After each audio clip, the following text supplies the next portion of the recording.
I'm Victoria Jensen, 36, a self-made tech entrepreneur with a net worth of $500 million. After 10 years of what I thought was a happy marriage to Ryan, a corporate lawyer, I discovered the ultimate betrayal while planning our anniversary celebration. On his laptop, I found divorce papers marked to be filed after offshore asset search completion. He severely underestimated my business acumen and strategic thinking. Little did he know I'd built my empire by anticipating threats before they materialized. Before I continue my story, let me know where you're watching from and hit subscribe if you want more stories about women who refuse to be outsmarted. I grew up in a middle-class household in Minneapolis, the only daughter of two dedicated public school teachers. My parents couldn't afford fancy vacations or designer clothes, but they invested everything in my education. "Your mind is the one asset no one can take from you," my father would say. Those words would prove prophetic decades later. From an early age, I showed an unusual aptitude for mathematics and computer science. While other teenagers decorated their rooms with boy band posters, I was building primitive network security systems and reading about encryption algorithms. My parents didn't understand my passion, but they supported it wholeheartedly, converting our garage into a makeshift computer lab.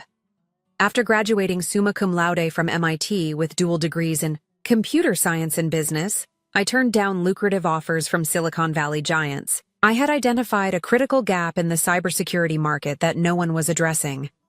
With a $50,000 loan from my parents' retirement savings and working out of my tiny studio apartment, I founded Secure Nova when I was just 23. The first 3 years were brutal. I worked 18-hour days, subsisted on ramen noodles, and faced countless rejections from potential clients and investors. Male venture capitalists would listen to my pitch, then ask if they could speak to the technical lead or meet with the real founder. I was both. Their condescension only fueled my determination. My breakthrough came when a major financial institution suffered a catastrophic data breach that cost them billions. My innovative security protocol, which I had been pitching unsuccessfully for years, suddenly became the most sought-after solution in the industry. Within 18 months, Secure Nova grew from 3 employees to over 200. By my 30th birthday, my company valuation exceeded $500 million. Today, it's worth over $2 billion. I met Ryan at a charity gala 7 years after founding Secure Nova. By then, I was established in the business world, featured in Fortune and Forbes, and named among the most influential women in tech. Ryan approached me at the bar, charming and unpretentious in a sea of networking opportunists. He introduced himself as a corporate attorney, but spent the entire evening asking insightful questions about my work, seemingly genuinely interested in cybersecurity ethics rather than my net worth. "Most people at these events want to tell me about their brilliant startup ideas," I said. "I'd rather hear about yours that actually worked," he replied with a warm smile that reached his eyes. Our courtship was a whirlwind. Ryan was everything I thought I wanted: intelligent, ambitious, but not intimidated by my success, sophisticated, yet down to earth. 6 months after we met, he proposed during a private helicopter tour over New York City, the place where we'd had our first date. Looking back, I should have recognized the pattern. Ryan was drawn to grandiose displays, to things that projected wealth and status. The first years of our marriage seemed perfect. We complemented each other well. My technical mind balanced his legal expertise. His social ease helped me navigate the networking events I'd always found draining. We built a stunning modern home in the Connecticut countryside, traveled extensively, and supported each other's career endeavors. At least, that's the story I told myself. Ryan's legal practice specialized in high-net-worth divorce cases. He represented wealthy clients, predominantly men, in their marital dissolutions. I remember joking once about keeping our finances separate just in case, and Ryan laughing it off. "My clients should have been so smart," he said. I thought he was complimenting my business sense. Now I realize he was already thinking several moves ahead. The warning signs were subtle but present from the beginning. Ryan's fascination with my wealth manifested in small ways. He kept track of my company's stock price with unusual attention. He casually mentioned which of our assets were in my name versus his. He suggested numerous offshore investment opportunities. That would have made tracing my finances more difficult. I attributed his interest to his professional background, never suspecting malicious intent. Our life together looked immaculate from the outside. We hosted dinner parties for Silicon Valley elites and Manhattan socialites in our perfectly appointed home. We donated to the right charities, attended the prestigious galas, and maintained the appearance of the ideal power couple. But behind closed doors, emotional distance grew between us. In the last year, Ryan's behavior changed more noticeably. Phone calls that abruptly ended when I entered the room, late nights working that couldn't be verified, weekend conferences with no promotional materials or agendas, a password suddenly appearing on his personal laptop. The classic signs that I, despite my analytical mind, rationalized away. I tried everything to save what I thought we had. Planned romantic getaways, suggested couples therapy, evaluated my own behavior for flaws I could correct. All while Ryan assured me everything was fine, that his emotional withdrawal was just work stress. "The Williams case is killing me," he'd say, referring to one of his high-profile divorce clients. "Once it's settled, things will go back to normal." I believed him because I wanted to believe him, so when our 10th anniversary approached, I threw myself into planning the perfect celebration, hoping it might rekindle what we had lost. That's when everything changed. Ryan had left for what he claimed was an important 3-day business trip to Chicago. With the house to myself, I decided to use our home office to organize details for our upcoming anniversary. Our shared desktop computer was already running, the screensaver swirling with photos from our life together. The irony wasn't lost on me later. I moved the mouse, and the screen awakened to Ryan's email account. He had forgotten to log out, something he never did. My first instinct was to close it immediately. We had always respected each other's privacy. But a subject line in his inbox caught my eye. Offshore Asset Search Jensen Holdings. My company's name. My heart rate accelerated as ethical considerations battled with growing suspicion. I had never snooped in Ryan's private correspondence before. But why would anyone be conducting an asset search on my company? I clicked. The email was from a private investigative firm based in the Cayman Islands, known for helping wealthy individuals trace and document hidden assets. The message was brief but devastating. Progress report attached as requested. Will continue monitoring transfers from primary accounts to offshore entities. Require additional authorization for Singapore holdings. I felt physically ill as I opened the attachment. It contained a meticulous breakdown of my business holdings, including subsidiaries and investments I had deliberately kept private. Information about accounts I'd opened before our marriage. Valuation estimates for intellectual property owned by my company. Even preliminary analyses of potential points of vulnerability in my corporate structure. My trembling hands clicked through more emails. There were conversations between Ryan and several of his divorce attorney colleagues, discussing precedents in cases involving high-net-worth wives and business asset division strategies. In one particularly painful exchange, a colleague asked, "Timeline?" And Ryan responded, "After anniversary trip. Paperwork ready to file once offshore search completes." The room seemed to tilt as I processed the information. Ryan wasn't planning a surprise anniversary gift as I'd briefly hoped. He was planning to divorce me, but only after he had comprehensively documented every cent I possessed. The deepest cut came when I discovered emails between Ryan and his assistant Rachel. I had always liked Rachel, even defended her when friends commented on her excessive texting with my husband. "They work closely together," I'd insisted. "It's professional." The emails proved otherwise. "V still suspects nothing," Ryan wrote to her. "Anniversary plans proceeding. Maldives confirmed. Private villa on the North Island. We'll tell her about us after filing, once assets are secured." Rachel's response: "Can't wait to see her face when she realizes she's funded our future together. That beachfront property in Maui is getting closer every day." I read their exchange 3 times, unable to comprehend the cold calculation. They weren't just having an affair. They were plotting to use my wealth to finance their future together. In a numb state, I clicked through more files and found the drafted divorce petition saved on the desktop. The creation date was 3 months ago. The to-be-filed date was marked for 1 week after our anniversary trip.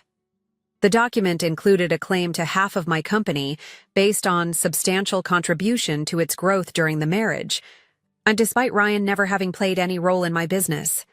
I sat motionless for hours, reading every email, every document, absorbing the full scope of the betrayal. The man I had loved, trusted, and supported for a decade had been methodically planning to strip me of everything I had built since long before I met him. The home office that had once felt like a shared space now seemed like an enemy command center. My initial reaction was pure, searing pain. The physical manifestation of heartbreak is real. My chest felt crushed under an unbearable weight. I sobbed, until no more tears would come, curled on the floor of the bathroom where Ryan wouldn't hear me if he unexpectedly returned. Then came waves of self-recrimination. How could I have been so blind? I ran a cybersecurity company, for God's sake. I protected multinational corporations from threats, yet I had failed to protect myself from the threat sleeping beside me every night. The humiliation burned almost as badly as the betrayal. Ryan and Rachel laughing behind my back, his colleagues knowing about the planned divorce before I did. The inevitable business press coverage when the tech world discovered that the brilliant Victoria Jensen had been outwitted in her own home. After the emotional tsunami came the stillness of shock. I moved through the house like a ghost, touching photographs of our wedding day, vacation souvenirs we'd collected, books we had read together, every happy memory now poisoned with doubt. Had any of it been real? Had he ever loved me at all? Or had I been a 10-year investment strategy for him from the beginning? I didn't eat or sleep that night. By morning, something within me had fundamentally changed. The devastated woman on the bathroom floor was gone. In her place stood someone colder, sharper, more focused than I had ever been. People often said I built my business with unusual strategic foresight. Now, that same analytical mind turned toward a different problem: how to protect what was mine. Ryan had made a critical miscalculation. He thought he knew everything about my business and assets because he had access to our home, my casual conversations, my unguarded moments. But he had fundamentally underestimated both my intelligence and my capacity for self-preservation when threatened. He was about to learn a costly lesson about the woman he had married. By sunrise, grief had hardened into resolve. I picked up my phone and made a call to the one person I knew I could trust implicitly. "Marcus," I said to my childhood, "friend and current CFO, we need to talk, not at the office, and tell absolutely no one." Marcus arrived at a small cafe 30 miles from our usual spots, selected specifically because Ryan would never think to look for me there. As my oldest friend and the chief financial officer of Secure Nova, Marcus was the only person who had complete knowledge of my business affairs and personal finances. I had hired him right after my company's initial success, trusting his financial brilliance and unwavering loyalty. His expression grew increasingly grim as I methodically laid out everything I had discovered. When I finished speaking, he sat in stunned silence before saying, "I never liked him, but even I didn't think he was capable of this." "I need your absolute discretion," I said. "No one at the company can know what's happening. Not yet." Marcus nodded, then surprised me with his next words. "Ryan's been making inquiries, Vic, through backdoor channels, about your Cayman and Swiss accounts." "What? When?" "3 months ago." "I thought it was strange but assumed you had authorized it. He implied you were considering a complex tax strategy and needed information." My blood ran cold. The betrayal was even more extensive than I had realized. "There's more." Marcus hesitated. Our security team detected unusual access patterns to your company email about 2 months ago. The IP address traced back to your home network. The pieces clicked into place. Spyware on my devices? We quietly replaced your work laptop and phone as a precaution, citing a system-wide upgrade. I didn't want to worry you without evidence. I took a deep breath, processing this new information. Ryan hadn't just been planning divorce. He had been actively spying on me, potentially accessing sensitive corporate communications. This wasn't just personal betrayal, but potentially corporate espionage. Marcus and I spent the next 4 hours in that cafe, developing what would become my counter-strategy. By mid-afternoon, we had moved to a private conference room in an attorney's office in a different city. By evening, we had assembled a small team of the most discreet professionals. Patricia Winters, the best divorce attorney in New York, who happened to be a woman Ryan had once disparaged as too aggressive. James Chen, my personal financial advisor who had structured my original business holdings, and Eliza Montgomery, a digital forensics expert from my company's advanced security division. I needed to protect my assets without appearing to react to knowledge I wasn't supposed to have. Any obvious movement of funds or corporate restructuring immediately after Ryan's business trip would alert him that I had discovered his plan. Patricia advised me on the legal framework. Connecticut is an equitable distribution state, not a community property state. That works in your favor. Assets you owned before marriage remain separate property if they haven't been commingled. The challenge will be proving which assets have maintained their separate character. What about my company? I asked. Ryan's divorce filing claims he made substantial contributions to its growth. Did he ever work for Secure Nova in any capacity? Board member? Advisor? Investor? Absolutely not. I was explicit about keeping our professional lives separate. Good. Did you ever transfer company shares to him or add his name to any corporate documents? Never. Patricia nodded approvingly. That helps significantly, but we need to document the complete separation between your premarital assets and anything acquired during the marriage. James outlined the financial strategy. Your corporate structure gives us advantages. The holding company in Delaware that owns your intellectual property has remained untouched since before your marriage. The Singapore expansion you've been planning for 6 months provides legitimate business reasons for certain asset movements. We discussed every account, every property, every investment. I learned that Ryan had been particularly focused on my international holdings, likely because they seemed more vulnerable to claims. Eliza confirmed that my home devices had indeed been compromised. Sophisticated spyware, professionally installed. It's been capturing screenshots, recording keystrokes, and monitoring communication. Your home is also likely bugged. This explained Ryan's uncanny knowledge of my private business matters. I had often worked from home, discussed sensitive information over the phone in what I thought was the privacy of my own space. Can you remove it without alerting him? I asked.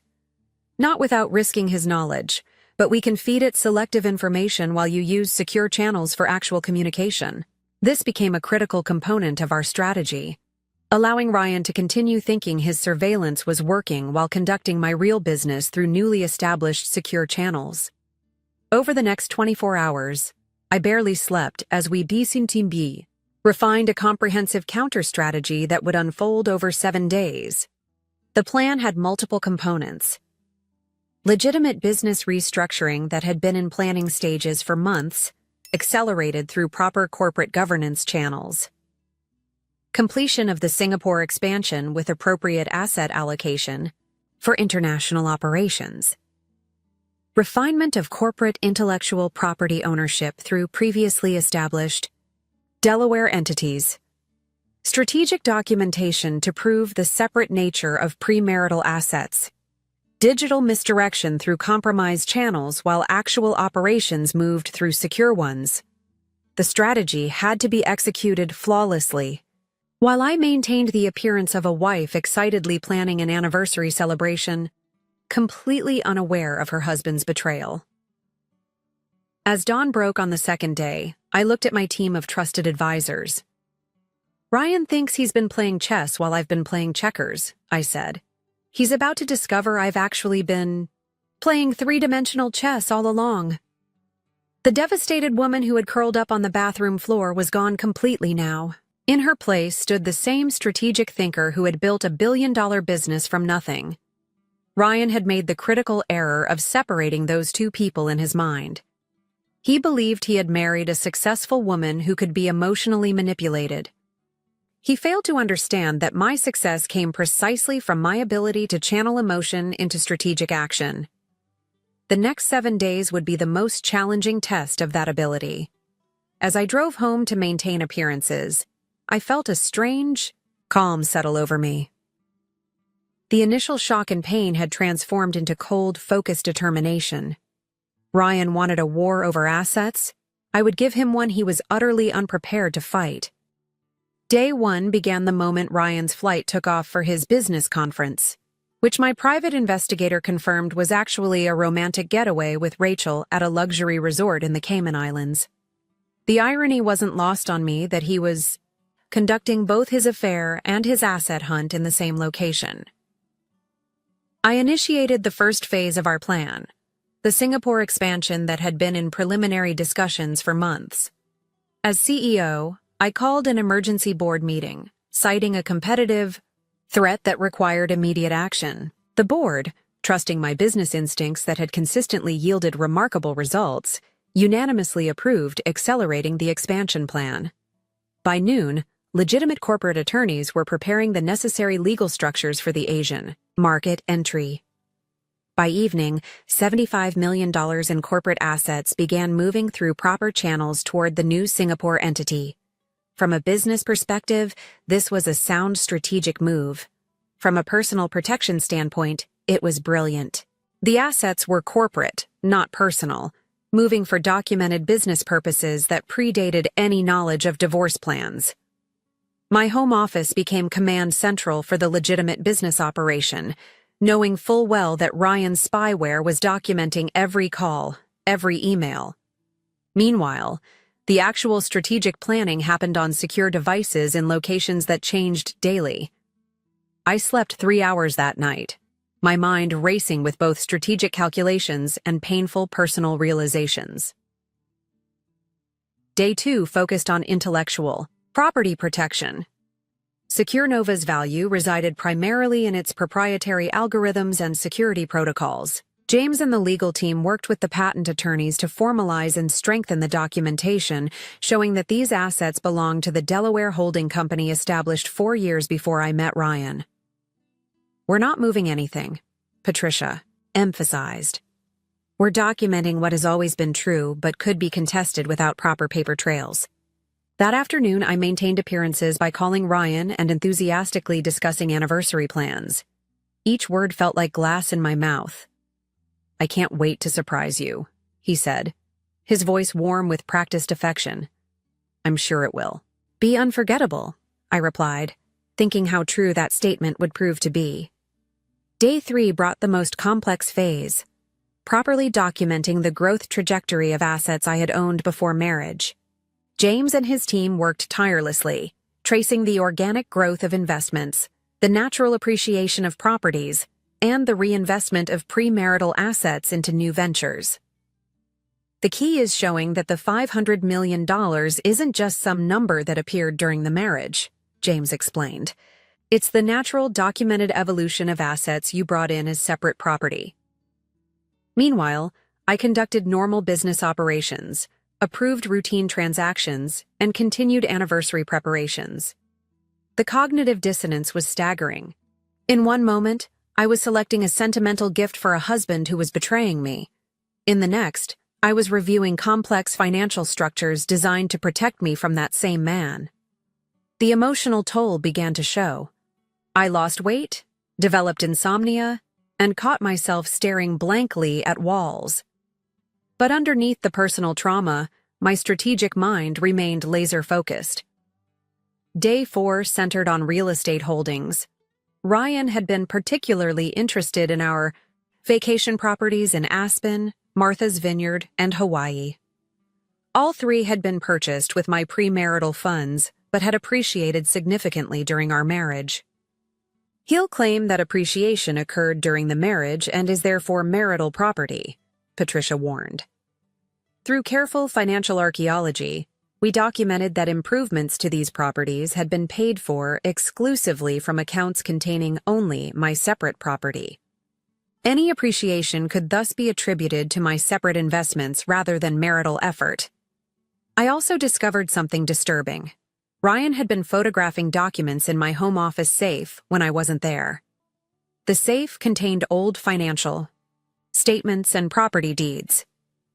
What he didn't know was that these weren't my only copies, and more complete documentation existed in secured locations. Day 5 brought a critical phase: trust restructuring. Before our marriage, I had established several trusts for tax planning purposes. Ryan knew about their existence but not their specific terms. Working with my original trust attorney, we reviewed the structures to ensure they remained ironclad against potential claims. The timing works in your favor, the attorney noted. These were established well before marriage with no contributions during the marriage. His claim to them is minimal at best. That evening, my private investigator reported that Ryan had extended his business trip by 2 days. Rachel had been seen shopping for beachwear and formal evening attire, suggesting they were enjoying their pre-divorce celebration in style. The knife twisted deeper, but I channeled the pain into even more determined action. Day 6 involved securing personal items of financial and sentimental value. While completely legal, this was perhaps the most emotionally difficult task. I carefully inventoried family heirlooms, documented gifts from before our marriage, and moved irreplaceable items like my grandmother's jewelry to a secure location. I wasn't hiding these things, merely protecting them from potential dispute. While doing this, I discovered love letters Ryan had written during our early relationship.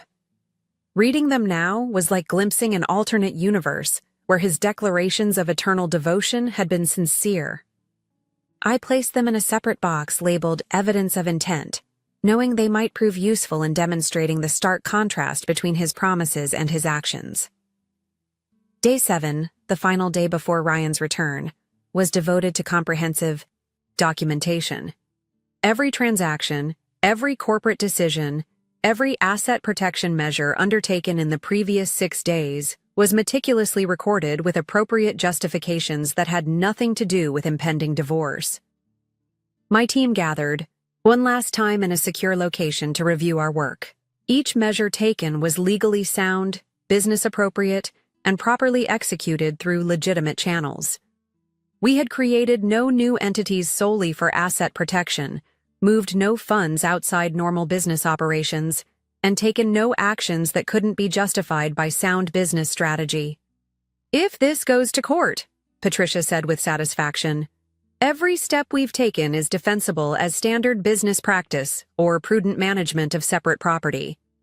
As evening fell on the 7th day, I returned home to prepare for Ryan's arrival the next morning. The house felt different now. No longer a home but a stage set for the final act of a marriage that had been more fiction than fact.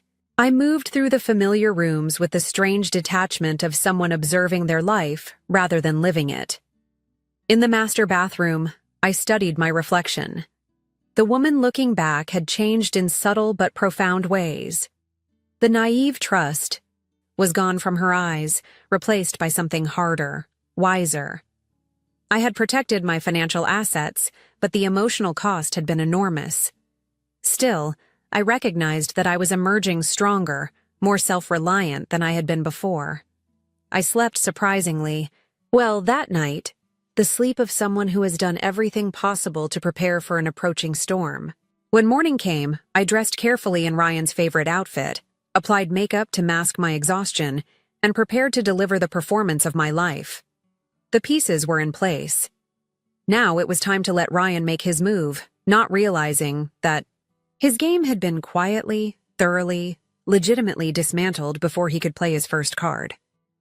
Ryan returned home on a bright Tuesday morning, suntanned and relaxed from his Cayman Islands tryst with Rachel. He embraced me with practiced affection, presenting a small gift bag containing expensive perfume, his standard offering after business. Trips? I missed you, he lied smoothly, kissing my cheek. I missed you too, I responded, matching his performance with my own. How was Chicago? Productive but exhausting. Endless depositions. He launched into detailed fabrications about meetings that had never occurred while I nodded with feigned interest. I've been busy with anniversary plans, I said, maintaining the facade. I think you'll be really surprised. His eyes gleamed with what I now recognized as calculation rather than love. Actually, I have a surprise for you too. I've booked us a second honeymoon in the Maldives. This was it, the trip mentioned in his emails, where he planned to inform me of the divorce after ensuring his asset hunt was complete. The perfect location, isolated, international, and ideal for serving divorce papers while minimizing immediate repercussions. The Maldives! That sounds incredible, I exclaimed with manufactured excitement. When do we leave? Next week. Private. Villa on the North Island. Complete seclusion. The double meaning in his words was obvious now that I knew his plan. For the next 3 days, we performed the grotesque dance of a married couple planning a romantic getaway, while one secretly prepared to destroy the other. I selected tropical outfits, discussed excursions we would never take, and researched restaurants we would never visit together. Each evening, Ryan made mysterious phone calls from his car or during neighborhood walks. My security team confirmed. These were communications with his divorce attorney, finalizing preparations.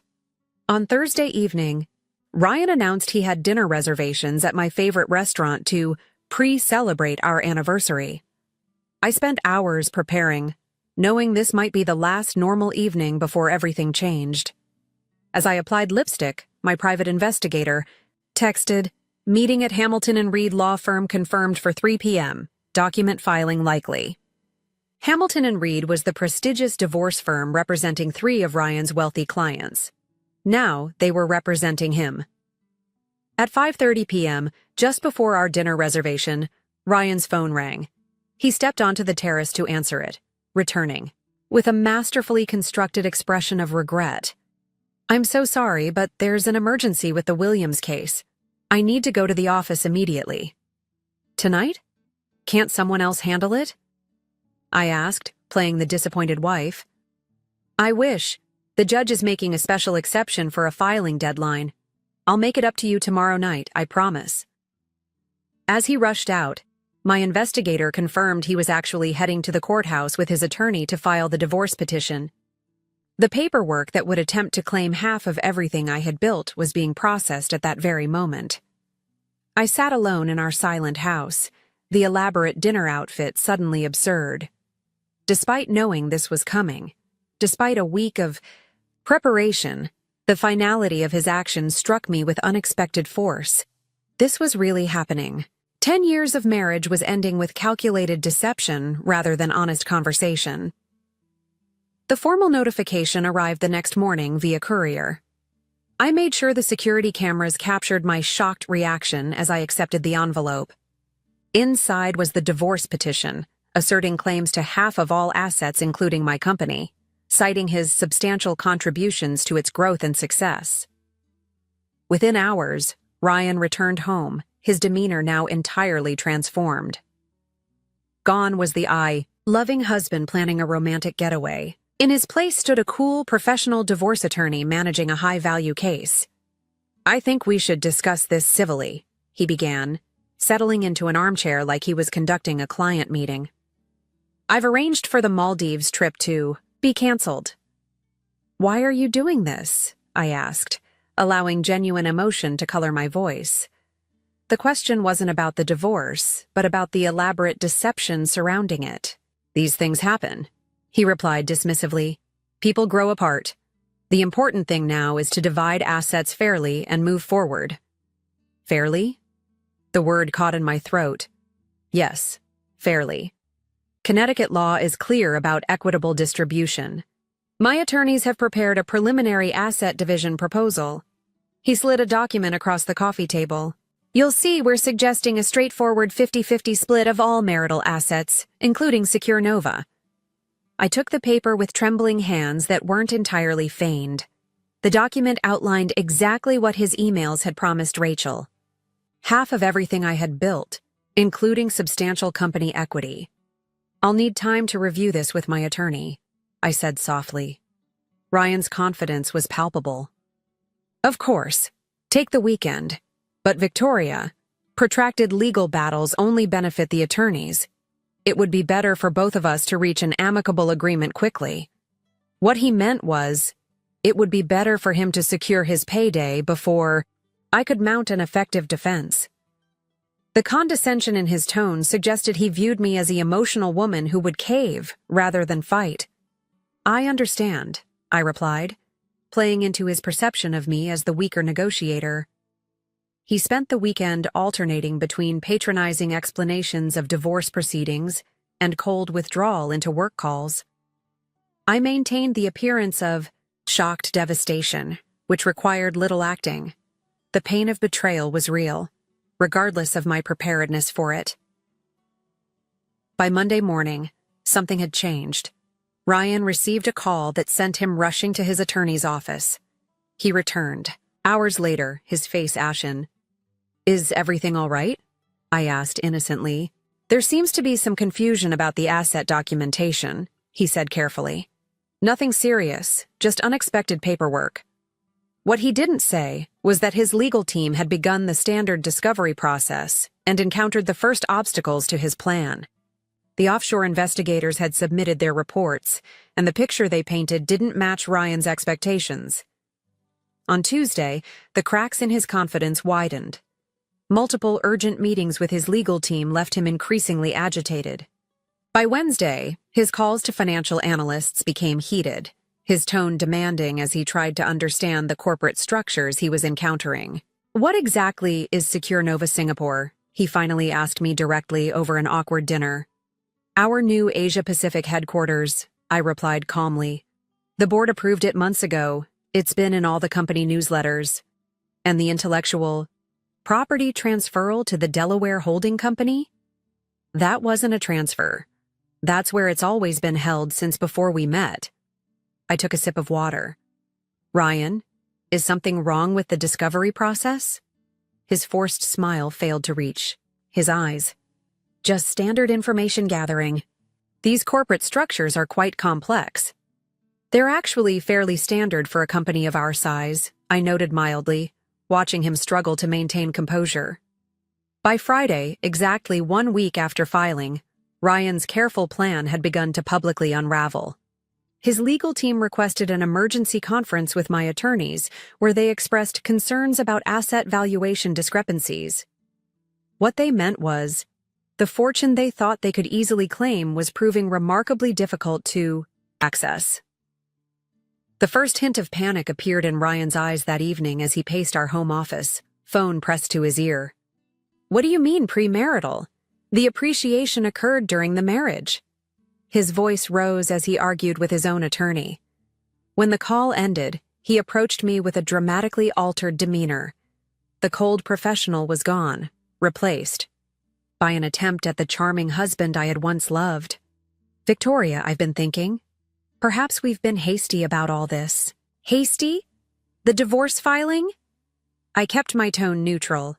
Yes, these things can be filed in the heat of the moment. The desperation in his eyes belied his casual tone. We have 10 years together. Maybe we should consider counseling before making irreversible decisions.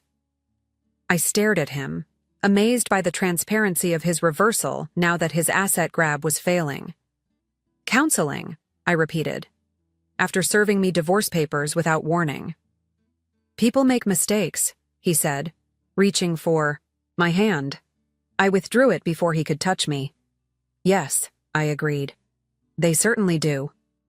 The following week brought Ryan's complete psychological unraveling as the full extent of his miscalculation became clear. His legal team's increasingly frantic communications revealed their discovery that Secure Nova's most valuable assets were effectively insulated from his claims through legitimate corporate structures established years before our marriage. This is all perfectly legal, I overheard him shouting into his phone. There must be a way to pierce these corporations. The attorney's response clearly displeased him as he slammed his hand against the wall in frustration. The Ryan I had known, always polished and composed, disappeared entirely. In his place stood a man coming to terms with the collapse of his carefully constructed plan. His desperation manifested in a series of increasingly transparent strategies. First came the reconciliation attempt. Over an elaborate dinner he prepared. Himself, Ryan launched into a rehearsed speech about forgiveness, second chances, and the stress that had temporarily clouded his judgment. He spoke of therapy, recommitment ceremonies, and building a stronger marriage from the ashes of this misunderstanding. I made a terrible mistake, he said, eyes carefully manufactured to appear tearful. These divorce proceedings, they're not what I really want. What do you really want, Ryan? I asked quietly. His hesitation was brief but telling. In that moment of calculation, I saw the truth that had always been there. This wasn't about love or even about me as a person. It was about losing access to wealth he had counted on acquiring. The reconciliation strategy failed, so he pivoted to intimidation. Late-night phone conferences with his legal team led to threats of prolonged litigation, public exposure of company, secrets, and damage to my professional reputation. You don't want this becoming a media circus, he warned over breakfast. Tech journalists would love to dissect Secure Nova's internal finances on the front page of every business publication. I simply sipped my coffee and responded, I've never been afraid of scrutiny, Ryan. My business can withstand it. Can your professional reputation? The threat was not idle. As a divorce attorney who had built his practice on discretion and results, a high-profile failure in his own divorce would be devastating, especially if certain documents regarding his planned deception became public. When intimidation failed, Ryan attempted financial maneuvering. I discovered him in the home office at 3 a.m., attempting to access accounts associated with our joint properties. Security measures I had implemented prevented his success, but the intention was clear. His next move was attempting to claim that my recent business decisions constituted divorce planning and were therefore improper asset protection. His legal team filed an emergency motion claiming I had deliberately moved assets in anticipation of divorce.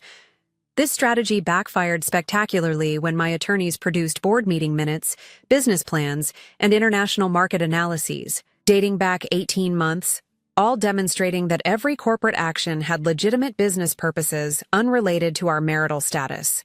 The Singapore expansion was approved unanimously by the independent board, my attorney explained to the judge.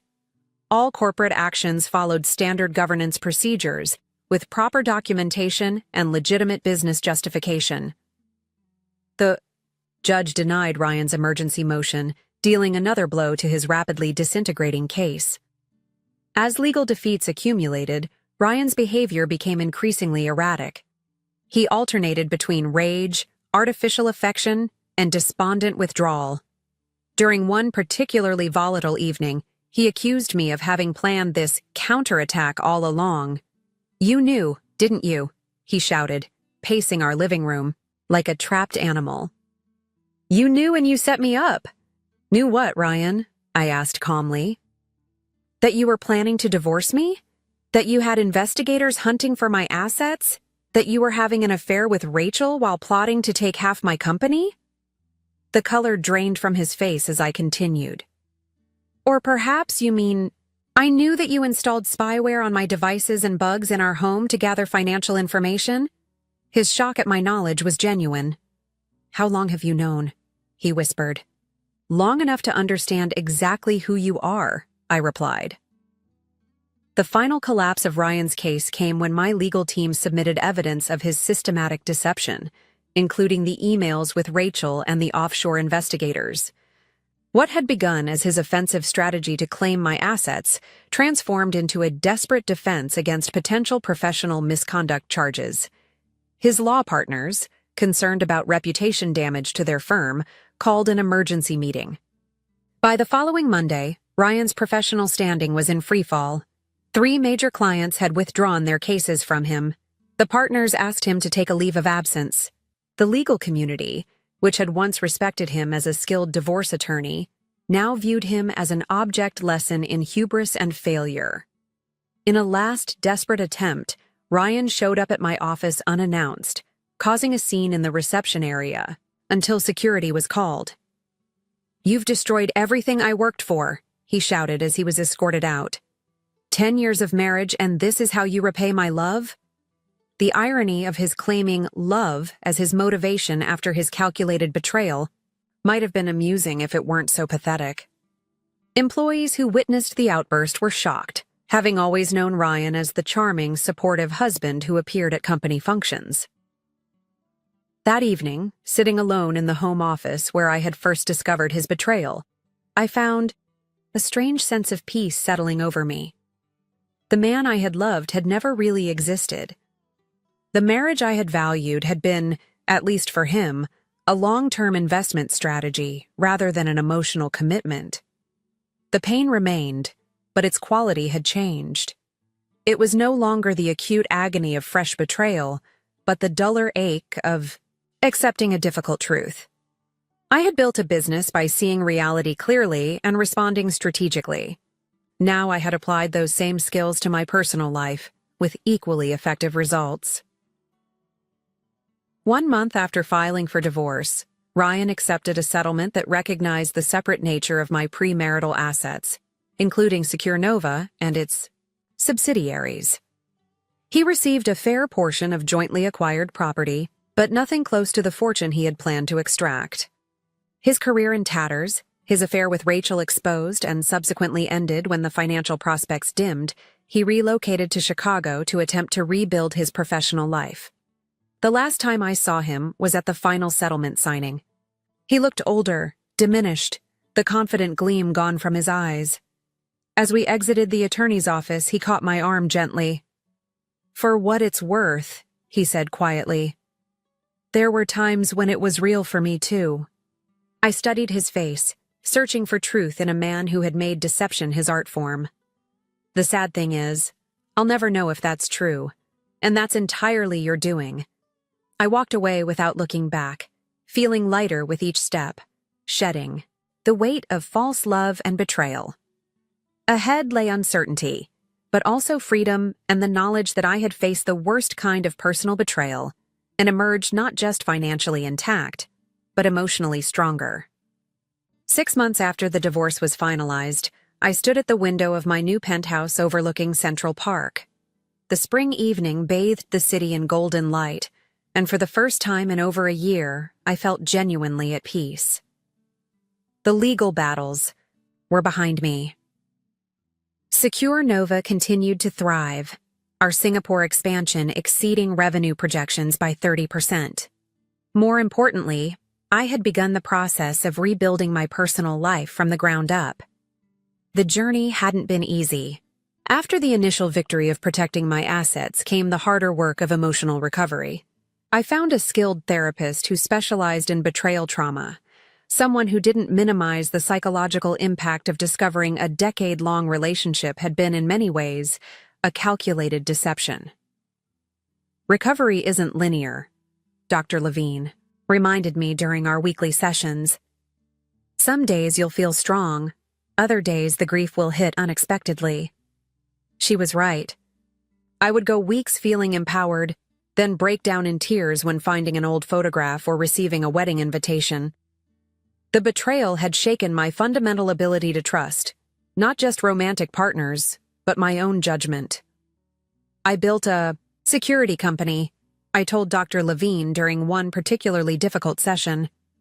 My entire career is based on identifying and preventing threats. How did I miss this? Because professionally, you expect threats, she replied. Personally, you expected love. Those are fundamentally different mindsets.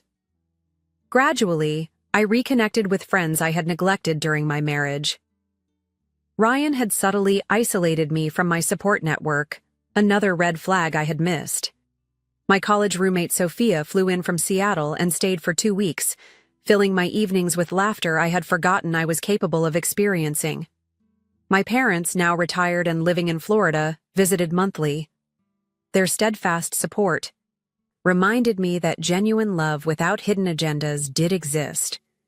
"We always thought he was too polished," my father admitted one evening. "But we wanted to believe he made you happy." The healing process included physical changes as well. I renovated the Connecticut house where Ryan and I had lived, donating most of the furniture and creating an entirely new space that held no memories of our life together. Eventually, I sold it to a young family and bought the Manhattan penthouse, wanting a fresh start in an environment untainted by betrayal. My focus on business had always been intense, but now it became my primary outlet for creative energy. Secure Nova launched a revolutionary security protocol that earned industry-wide acclaim. We expanded into new markets, hired brilliant young programmers, and continued building something meaningful and lasting. 3 months after the divorce, I established the Financial Literacy Foundation for Women, dedicating $20 million to helping women achieve financial independence. The foundation offered education about investment strategies, business development, and most importantly, financial self-protection within relationships. Financial control is often the invisible leash in toxic relationships, I explained during the foundation's launch event. Breaking that leash begins with knowledge. Speaking publicly about my experience was terrifying but ultimately healing. Without naming Ryan or sharing humiliating details, I incorporated elements of my story into discussions about financial autonomy. The response was overwhelming. Women approached me after each talk, sharing similar experiences or thanking me for making them more aware of potential vulnerabilities. The lessons from my failed marriage crystallized over time into hard-won wisdom.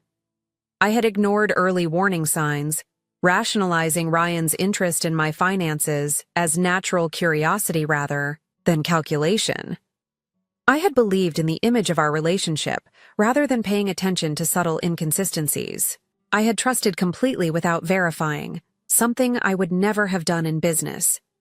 Most painfully, I realized I had sacrificed authentic connections for a polished facsimile of love.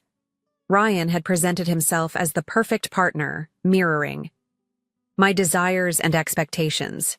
What had been missing was the genuine messiness of real intimacy, the willingness to be flawed and authentic together. "Perfect isn't real," became my personal mantra as I began cautiously dating again.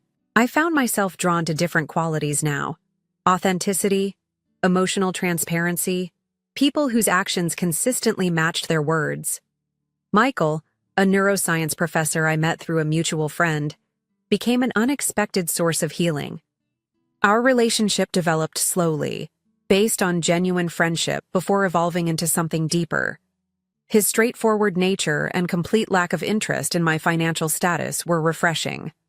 For our third date, he took me stargazing on the roof of the university building, bringing homemade sandwiches and thermos of hot chocolate. "I'm not very good at grand gestures," he apologized. "I've had enough grand gestures to last a lifetime," I replied. "I prefer real." I approached this new relationship with both openness and appropriate caution, maintaining financial boundaries while allowing emotional vulnerability. The balance was delicate but healthy.